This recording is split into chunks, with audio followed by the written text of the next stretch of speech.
What happens when a prince trades a throne for a uniform, but ends up trapped by both? Christoph of Hesse was no ordinary nobleman. Born into the last flickers of Europe's imperial twilight, he bore the surname of emperors, danced in the ballrooms of vanished monarchies, and studied war with the poise of diplomacy. But in a century that devoured kings and gave rise to monsters, privilege became both armor and curse. This is not a story about clear lines between guilt and innocence. It is a portrait of a man, intelligent, ambitious, perhaps too eager to matter, who stepped into the gears of a regime that promised order and delivered catastrophe. He joined the Nazis not with a roar, but with a nod. He rose not by conviction, but by connections. Yet somewhere along the way he asked a dangerous question. If this is victory, what would defeat look like? Prince Christoph Ernst August von Hessen was born on May 14, 1901, in a room adorned with light blue silk within the Prinzenpalais in Frankfurt.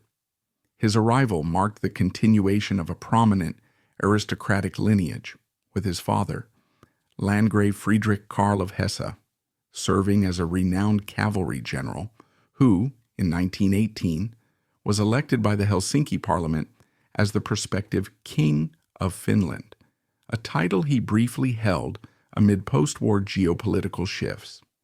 His mother, Princess Margaret Mossy of Prussia, was the youngest daughter of Emperor Friedrich III and the sister of Emperor Wilhelm II, embedding Christoph in the heart of Prussian royalty and its storied traditions. The family selected Schloss Kronberg, perched on the Taunus hillside, as the ideal setting to raise their 6 sons, including Christoph, his elder brother Philip, and the twins Wolfgang and Richard.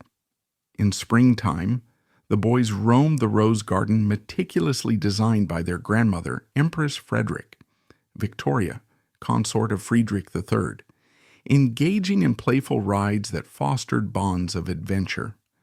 Afternoons often led to a private training ground concealed behind pine trees, where Christoph, taking a leadership role, instructed his siblings in marksmanship. Stand and fire 3 shots, then salute like a nobleman, instilling early notions of noble conduct and precision. Adjacent to their schoolroom lay a lawn designated as the family balloon landing field, marked by wooden planks, where velvet balloons from Frankfurt would gently anchor, sparking Christoph's initial fascination with aviation through these majestic descents. His mother, fond of English arts, imported tutors specializing in piano, Shakespearean literature, ink drawing, and Chinese studies, enriching the boy's cultural education with refined pursuits. In contrast, his father enforced a rigorous military trumpet schedule, a 5:30 a.m. wake-up call, 6 a.m. lineup for reciting psalms, and 7 a.m. physical drills. Christoph bridged these worlds adeptly. Mornings spent practicing naval commands in miniature uniform, afternoons sharing 4-hand piano pieces with his mother, followed by tinkering with a screwdriver on a Remington typewriter to explore its metal brain mechanics. At age 13 in 1914, Christoph witnessed the outbreak of war as cannons fired in Liège. His eldest brothers, Friedrich Wilhelm and Maximilian, departed by train for the front lines, where they ultimately sacrificed their lives, etching in his memory the sight of his mother kneeling in the octagonal house beneath a silver-bordered flag in mourning. This loss quieted Christoph during art lessons, redirecting his focus toward crafting model guns, Benz truck engines, and sketches of biplanes from the Illustrierte Kriegskurier magazine, instilling a sense of duty. The Hesse family bore a blood debt for their lost throne, beyond mere ballroom attire. Following his 15th birthday in 1916, Christoph enrolled at the Kadettenanstalt Lichterfelde, a prestigious Prussian military academy for elite youth.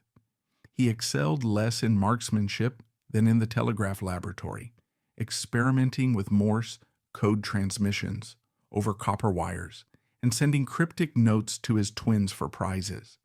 A tutor remarked on his European eyes paired with questions akin to an English cryptographer's. Emerging from adolescence, he embodied Prussian discipline, meticulous diaries, unflinching resolve, and technical curiosity, disassembling pocket watches to reduce errors or organs to study woodwinds. By the late 1920s, Germany's aristocracy, nostalgic for the imperial past, felt increasingly irrelevant amid Weimar's chaos.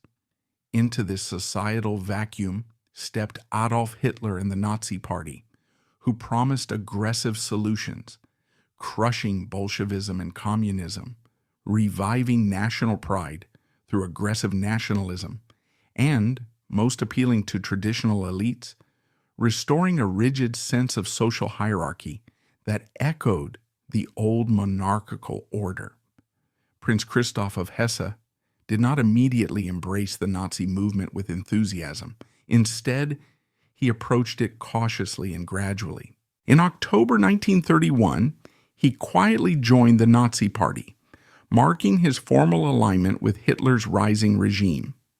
Official records of his membership were misplaced or lost, which could have affected his standing within the party. To rectify this and maintain appearances, since prestige and early loyalty were highly valued, Hermann Göring, a high-ranking Nazi leader and close associate, personally intervened to ensure that Christoph received a low membership number, signifying an earlier and more committed affiliation than the actual date suggested. Just 4 months after joining the Nazi Party, in February 1932, Prince Christoph took a further step by donning the black uniform of the SS, Schutzstaffel, Heinrich Himmler's elite paramilitary organization known for its ideological fanaticism and role in enforcing Nazi policies. His promotions within the SS came swiftly, reflecting both his aristocratic background and the regime's desire to legitimize itself through royal endorsements. He advanced from Sturmführer, equivalent to a lieutenant, to Sturmbannführer, major, and eventually to Oberführer, senior colonel, positioning him as the highest-ranking royal figure within Himmler's infamous Order of Skulls, a reference to the SS's death's head insignia. This rapid ascent drew significant attention. Camera flashes captured the handsome prince in his ebony tunic, enhancing the regime's propaganda image, while foreign diplomats observed with unease, noting that even Hesse has joined, signaling the broadening appeal of Nazism among Germany's elite. While this prestige opened doors, it was merely an entry point. True power and influence awaited in more shadowy roles. Hermann Göring's personal pet project was the Forschungsamt FA, a clandestine signals intelligence agency that operated in secrecy and reported directly to him, bypassing other Nazi hierarchies. In 1935, the agency's first chief, Hans Schimpf, died under mysterious circumstances from a gunshot wound, officially ruled a suicide, but widely rumored to be an assassination, possibly orchestrated by rivals within the regime. Göring needed a replacement who combined respectability, discretion, and reliability to maintain the agency's operations without drawing unwanted scrutiny. He selected Prince Christoph within just 24 hours of Schimpf's death. Overnight, the prince assumed command of a vast operation involving 2,000 cryptanalysts and technicians, transforming him from a ceremonial figure into a key player in Nazi intelligence. Under Prince Christoph's leadership, the Forschungsamt became one of the most potent intelligence tools in the Third Reich. Described by one historian as the richest, most secret, most Nazi of all German signals intelligence, SIGINT, agencies. The Bureau specialized in intercepting and analyzing communications, vacuuming up telephone calls and other transmissions from a wide array of targets. These included foreign embassies, Vatican diplomats, industrial magnates, and, critically, rival Nazis within the party apparatus, allowing Göring to monitor potential threats to his own position. At its peak, the FA intercepted an astonishing 25,000 conversations per day, which were then parsed and analyzed by a team of linguists fluent in multiple languages. These reports were funneled directly to Göring, providing him with invaluable insights. Notably, even Göring's own intrigues against Heinrich Himmler, such as plots to undermine the SS leader's influence, crossed Christoph's desk, placing the prince at the heart of internal power struggles. For Christoph, this role represented a new kind of royal court, one dominated by copper switchboards for wiretapping, clouds of cigarette smoke in dimly lit offices, and dossiers overflowing with stolen confessions and secrets extracted from intercepted communications. For a period, Prince Christoph appeared to thrive in this shadowy realm of intelligence and intrigue.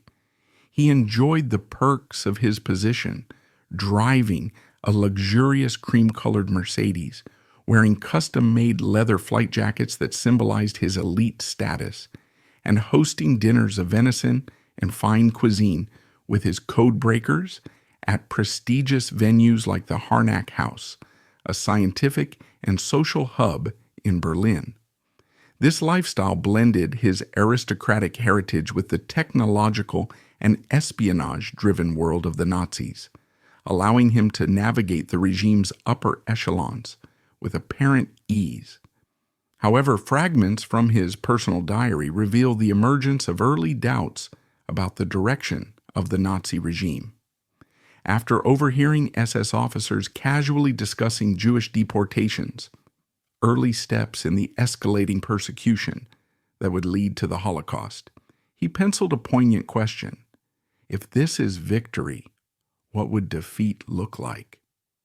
This introspective note lingered unanswered in his writings, hinting at a growing internal conflict between his involvement in the regime and a dawning awareness of its moral horrors. Adolf Hitler harbored a deep-seated distrust toward Germany's old nobility, viewing them as potential threats to his absolute control despite their occasional alliances with the Nazi regime.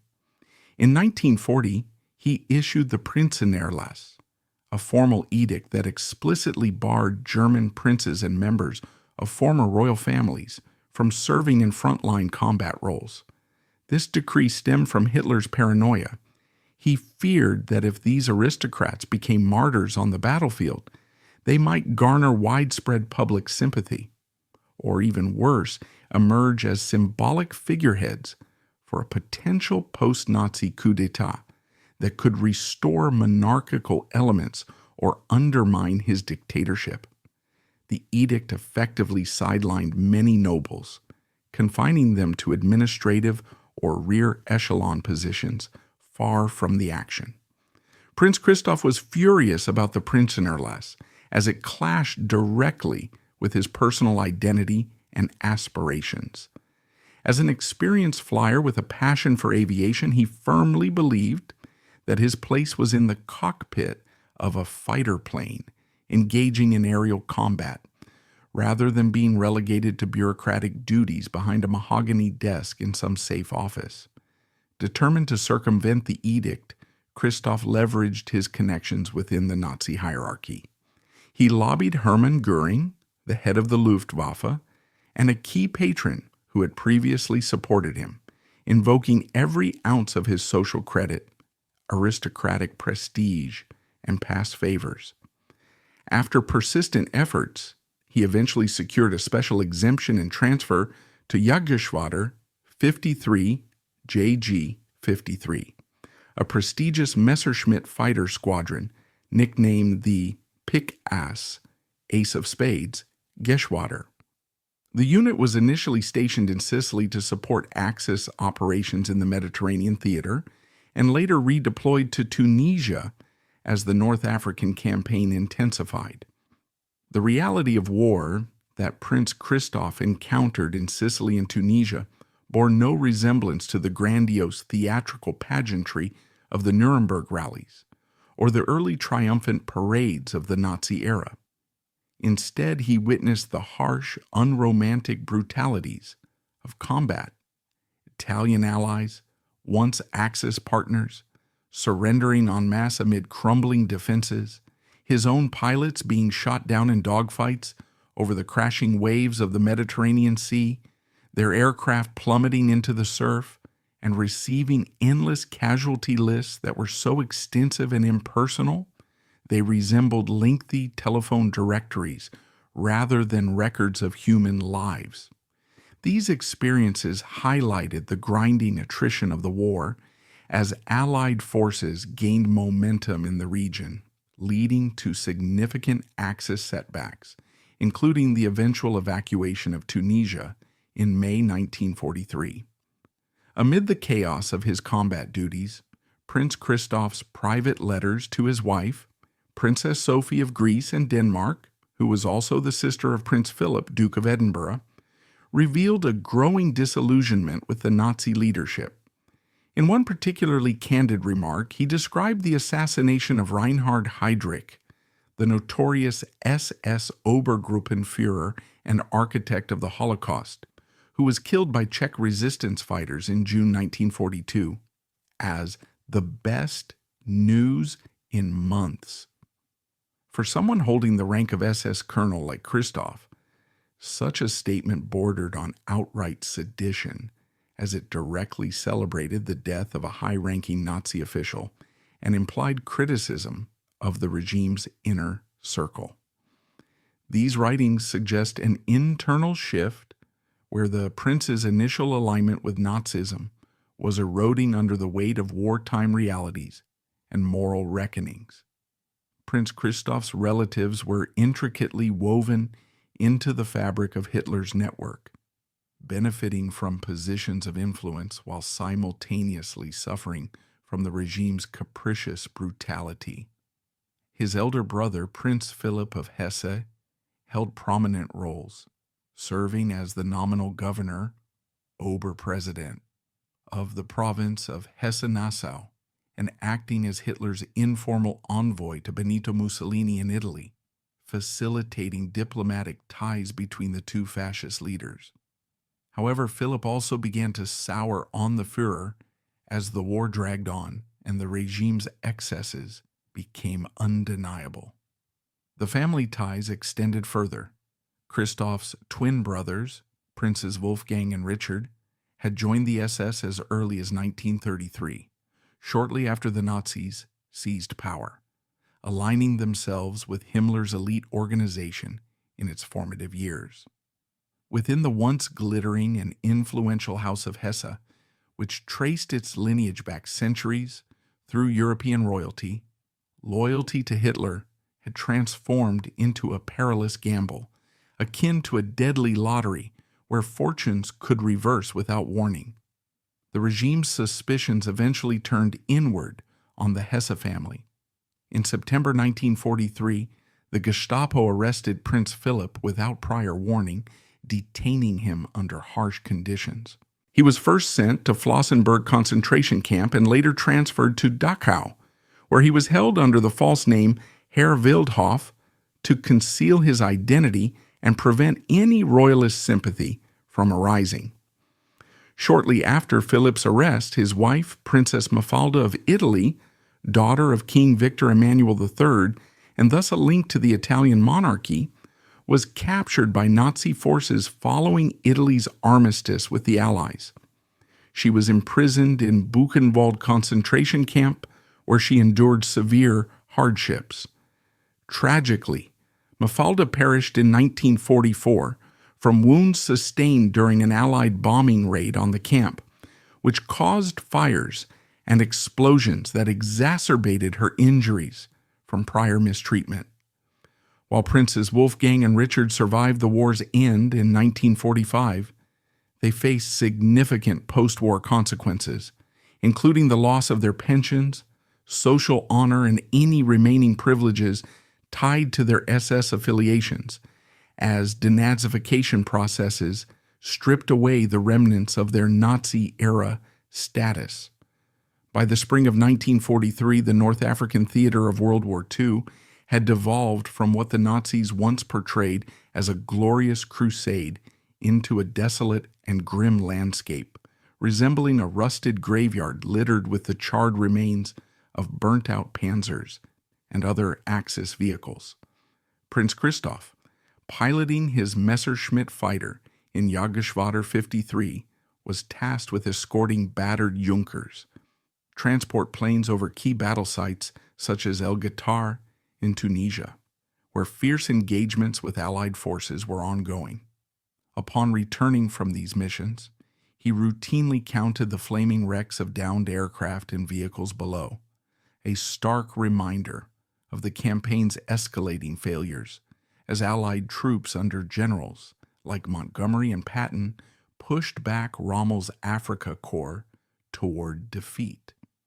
Throughout these operations, Prince Christoph accumulated sufficient combat flight hours to dispel any lingering whispers or accusations of being an armchair coward, shielded by his aristocratic status or the Prinzenurlass edict. However, each dogfight and aerial skirmish only intensified his personal revulsion toward the war's senseless carnage and the Nazi regime's direction. He began discreetly questioning his Luftwaffe comrades about the feasibility of negotiating a peace with honor, probing whether an end to the conflict could be achieved without total capitulation.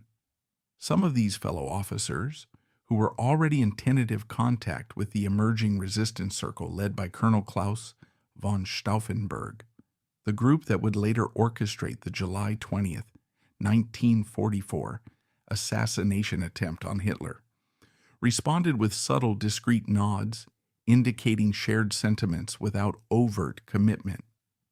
In July 1943, the political landscape shifted dramatically when Italy's fascist regime collapsed, leading to the arrest and toppling of Benito Mussolini by King Victor Emmanuel III and elements within the Italian government.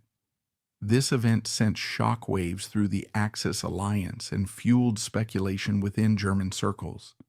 Rumors began to circulate that Prince Christoph, who was fluent in Italian and connected to the Savoy dynasty through his family's marital ties, including his sister-in-law Princess Mafalda's relation to the Italian royal family, might be positioned to broker covert royalist contacts. These contacts could potentially facilitate a negotiated German surrender or armistice in the Southern Front, allowing for a strategic withdrawal or separate peace.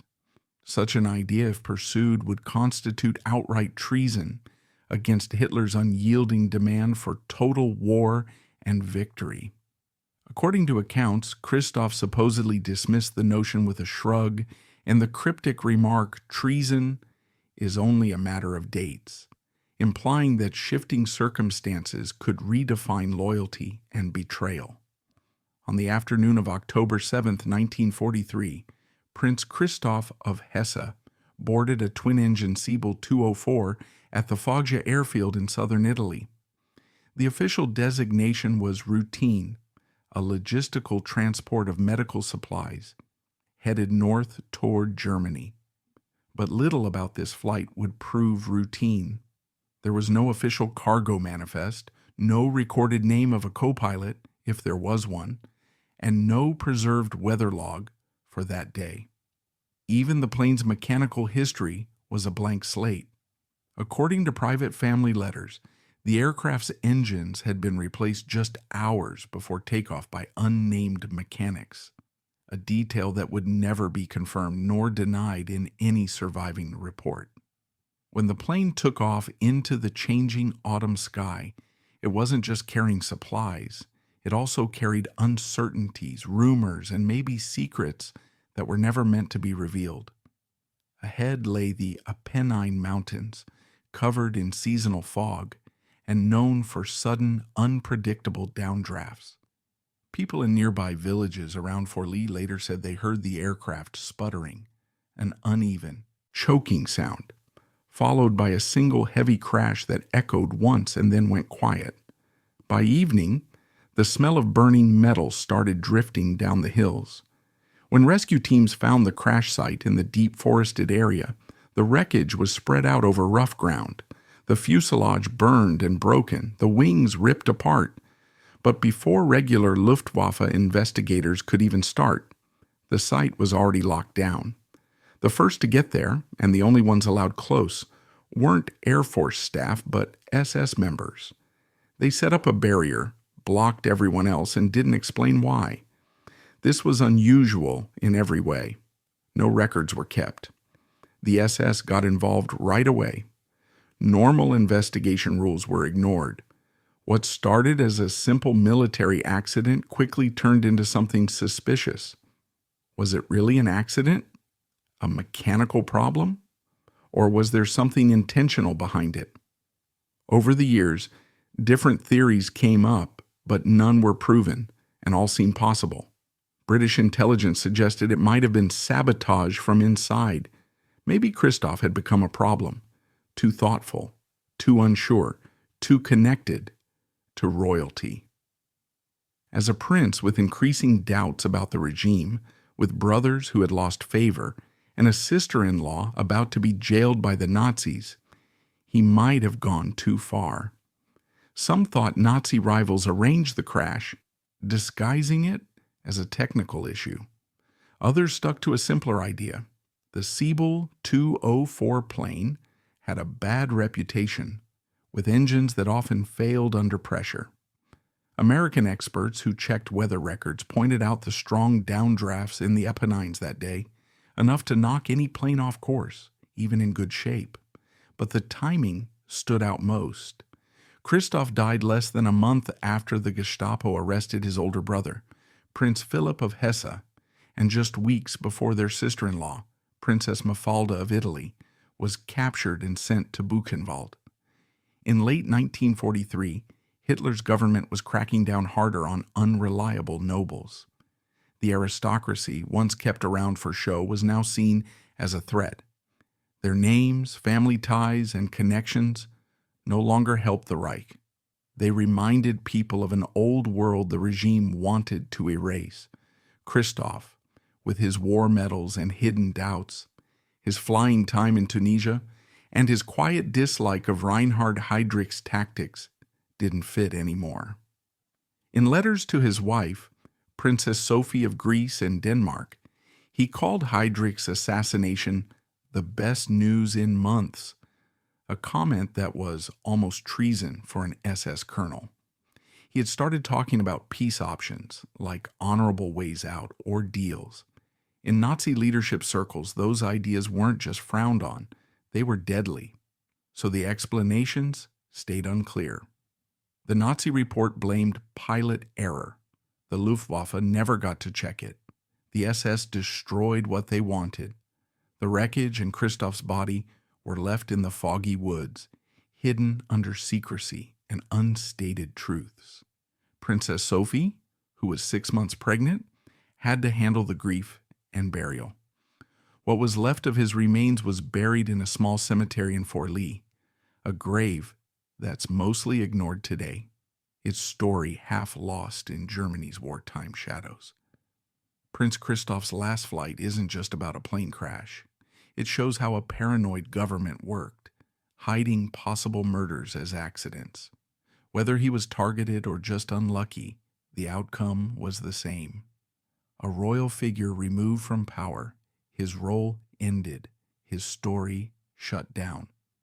A third and perhaps deepest question hanging over Prince Christoph's legacy is how much his leadership of the Forschungsamt from 1935 on helped build the Nazi state's terror system through massive wiretapping. As director of this secret signals intelligence group, he managed the interception of messages from all kinds of people: church leaders who might criticize the regime, big business owners suspected of betrayal or sabotage, and even ordinary folks whose talks could show disagreement or rule breaking. Some historians say his job was mostly hands-off and bureaucratic. He just passed the transcripts and reports to bosses like Hermann Goering, without choosing who to spy on or what to do with the info, making him more of a small part in a big system than an active supporter.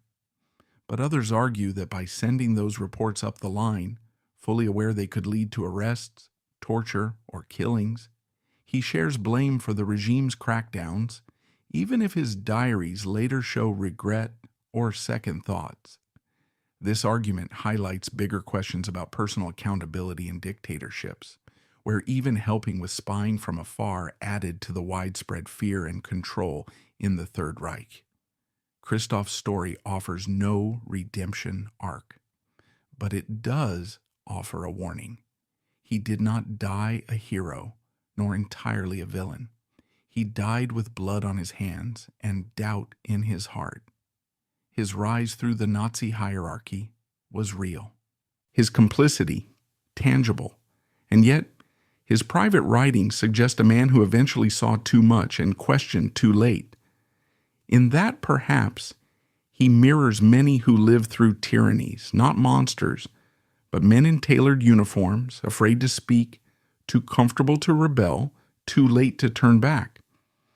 When we examine Christoph, we're not only sifting through war records or aristocratic gossip, we're looking at the anatomy of conscience under dictatorship.